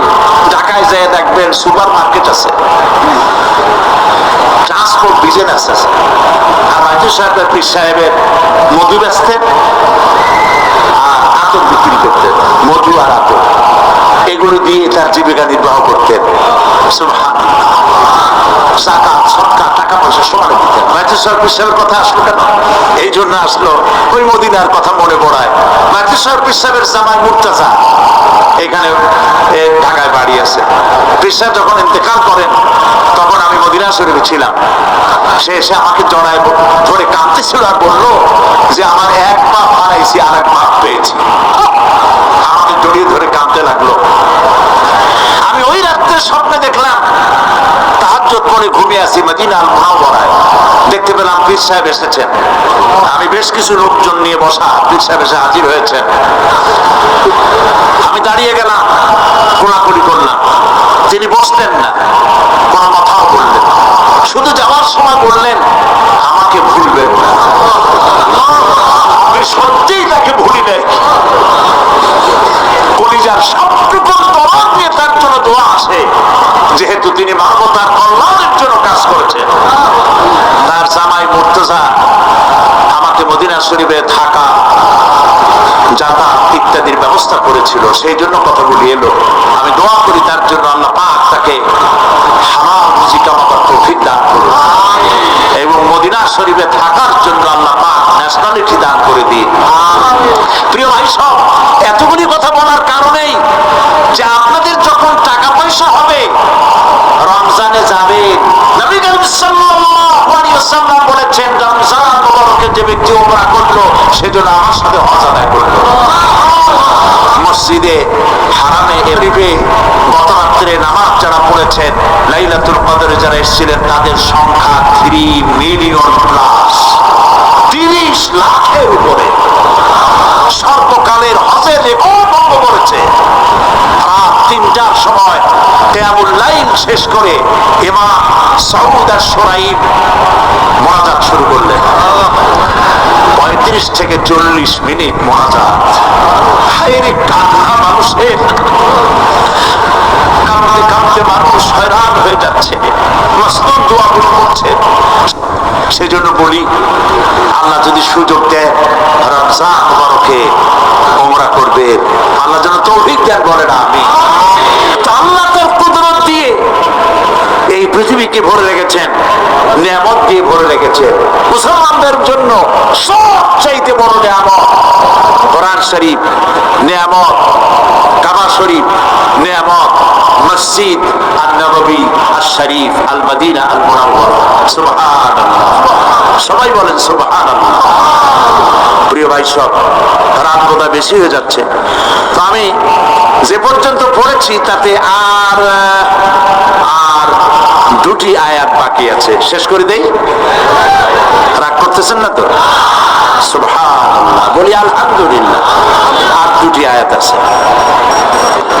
আল্লাহ রাব্বুল আলামিন বলছেন, وأنزلنا من المعصرات ماء ثجاجا। আমি আকাশ থেকে তোমাদের জন্য অবিশ্রান্ত বিরাম ভাবে বৃষ্টি বর্ষণ করি। কেন? লিনুখরিজা বিহি হাব্বান ওয়া নাবাতা ওয়া জান্নাতিন আলফাফা। আকাশ থেকে বৃষ্টি বর্ষণ করি যাতে করে শাক সবজি, শস্য দানা, খাদ্য এই জমিন তোমাদেরকে উৎপাদিত করে দেয়। আলহামদুলিল্লাহ। সেই জন্য আল্লাহ পাক বলছেন, দেখো আকাশ থেকে যে পানিটা নাযিল করলাম, বৃষ্টি দিলাম, এই বৃষ্টির পানি আনলাম কই থেকে? সমুদ্র থেকে। সমুদ্রের পানি মিষ্টি না নোনা? জবাব দেন না। আকাশ থেকে যখন পড়ে তখন এটা কি মিষ্টি, নোনা না মিষ্টি? আল্লাহ রাব্বুল আলামিন বলেন, আফারাইতুমুল মাআল্লাযী তাশরাবুন আনতুম আনজালতুমুহু মিনাল মুজনি আম নাহনুল মুনজিলুন। তোমরা যে পানি পান করো, এই পানি আকাশ থেকে কে নাযিল করে? তোমরা করো না, আমি আল্লাহ করি। কে করে বলেন? আল্লাহ পাক বলছেন লাউ নাশাউ জাআলনাহু উজাজান ফালাউলা তাশকুরুন। ইচ্ছে করলে এই পানিগুলি কি লবণাক্ত আকারে নাজিল করতে পারতাম, আমি মিষ্টি করে নাজিল করে দিলাম, কেন বান্দা আমার শুকর আদায় করো না? কোন অবস্থায় যদি নাজিল হতো সমস্ত ফসল তোমাদের ধ্বংস হয়ে যেত। এখন আপনি বলতে পারেন যে আল্লাহ পাক, আল্লাহ তাআলা তিনি আকাশ থেকে পানি না দিলে আমাদের অসুবিধা কি? মানুষ তো নানান রকম চিন্তা করে, পানি না দিলে তো কি অসুবিধা, আমার খালে পানি, আমার বিলে পানি, আমার কুয়ায় পানি, আমার টিউবওয়েলে পানি, পানি না দিলে ক্ষতি কি? আল্লাহ পাক কোরআনে কারীমের মধ্যে বলেছেন কুল আরাআইতুম ইন আসবাহা মাউকুম গাওরান ফামান ইয়াতিকুম বিমাইন মাঈন। বড় দেখি সবে শুকাইয়া যদি যায় এই জমিনের পানি, তাহলে হেথায় তটনির ধারা কে দিবে সবারে আনি। বান্দারে, বৃষ্টি না হইলে তুমি পানির পরোয়া করো না। সমুদ্রের পানি নেবা, নদীর পানি নেবা, কলের পানি নেবা। শুনে রাখো বান্দা, নদীর বহমান নদীর পানি, কলের পানি, টিউবওয়েলের পানি, মাটির পরতে পরতে পানি সব যদি আমি শুকায় দেই, কে আছে এই পৃথিবীতে যে নতুন করে তোমার জন্য পানি আমদানি করে দিতে পারে? পারে কেউ?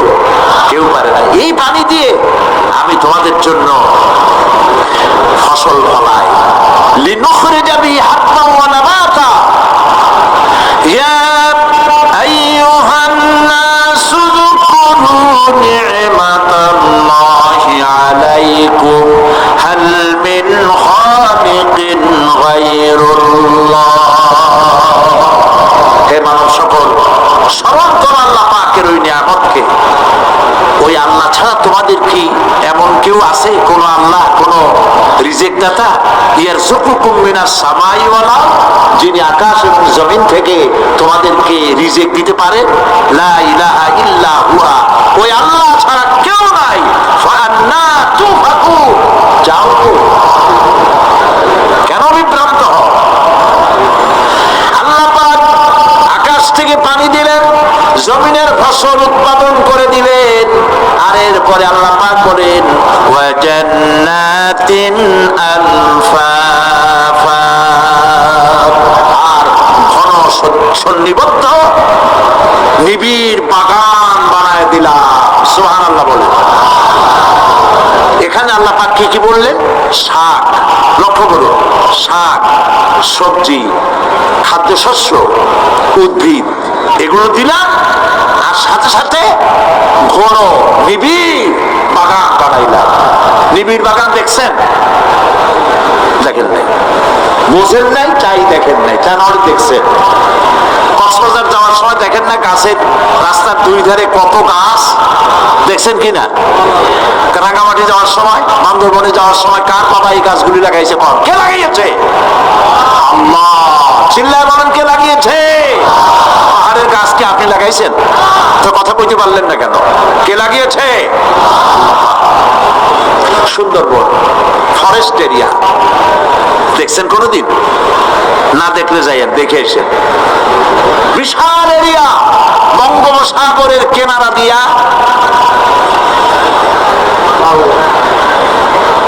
খুলনা, সাতক্ষীরা, এই বিরাট অঞ্চল, বরিশাল, খুলনা, সাতক্ষীরা, পটুয়াখালী, বিরাট এরিয়া নিয়ে রয়েছে সুন্দরবন, শত শত মাইল। সুবহানাল্লাহ। বিশাল গাছ, গাছের এরিয়া। এই গাছগুলি কে লাগাইছে? জোরে বলেন, কে লাগাইছে? এই গাছগুলি নার্সিং করেন কে? একটা জিনিস দেখে আমি অবাক হয়ে গেছি, সেটা হলো এখানে বহু রকমের গাছ আছে। সুন্দরী কাঠ, কসুরি, বাইন, গেওয়া, গোল, অনেক রকমের গাছ আছে। যেখানে সুন্দরী গাছ, সব সুন্দরী গাছ। যেখানে গেওয়া, যেখানে বাইন, যেখানে গোল পাতা, সব সেখানে সেইগুলাই। অথচ কেউ যে গাছগুলি লাগাই দিয়ে আসে নাই। আরেকটা অসুবিধা, আরেকটা জিনিস হচ্ছে, জোয়ারের সময় এই এলাকা ডুবে যায়, 1 হাত 1.5 হাত পানি হয় গাছের গোড়ায়। যে ফলগুলি পড়ছিল গাছ দিয়া, এই ফলগুলি ভাটির টানে চলে গেল, নিচে নেমে গেল, নদীতে নেমে গেল। আবার জোয়ারের টানে উঠে আসলো, পানিতে ভেসে ভেসে ফলগুলি ভারী হয়ে গেল। এক সময় ভাটির টানে আর গেল না। এই গাছগুলিকে সুন্দরী গাছের মধ্যেই সুন্দরী ফল, বাইনের মধ্যে বাইনের ফল কে সাজাইয়া এই সুন্দর বাগানগুলি বানাইল? চিল্লায় বলো। জান্নাতিন আলফাফা, ঘন নিবিড় সন্নিবদ্ধ বাগান আমি সৃষ্টি করেছি। সুবহানাল্লাহ। এই গাছগুলি মানুষেরা জন্মের খাওয়া খায়। বন বিভাগে যারা দায়িত্বে থাকে মনে করে শ্বশুরের লাগানো গাছ, বাজানের লাগানো গাছ, সোনারে কাটা চোরের মতো বিক্রি করে। এরা ডাকাত, এরা চোরের চাইতেও নিকৃষ্ট। যারা গাছ চুরি করে, আল্লাহ পাক জানেন মানুষের খাসনাত। এই ফরেস্ট বিভাগে, বন বিভাগে যারা চাকরি করেন, সব খারাপ আমি তা বলবো না, ভালো মন্দ মিলেই আছে। কিছু আছে জন্মের খাওয়া খায়, ঘুষ খায়, আর গাছগুলো বেচে ছাড়িয়ে দেয়, সর্বনাশ করে দেয়। আল্লাহ পাক তার মানসা, তার মর্জি মোবারক হচ্ছে যে গাছগুলি যেন বংশ অনুক্রমে পৃথিবীর মানুষ বছরের পর বছর, শতাব্দীর পর শতাব্দী, সহস্রাব্দীর পর সহস্রাব্দী যেন ভোগ দখল করতে পারে। সেজন্য আল্লাহ রাব্বুল আলামিন এই বন জঙ্গল রক্ষা করার জন্য নিজস্ব গার্ড বাহিনী রেখে দিয়েছেন। চিন্তা করছেন সেই গার্ড বাহিনী কারা?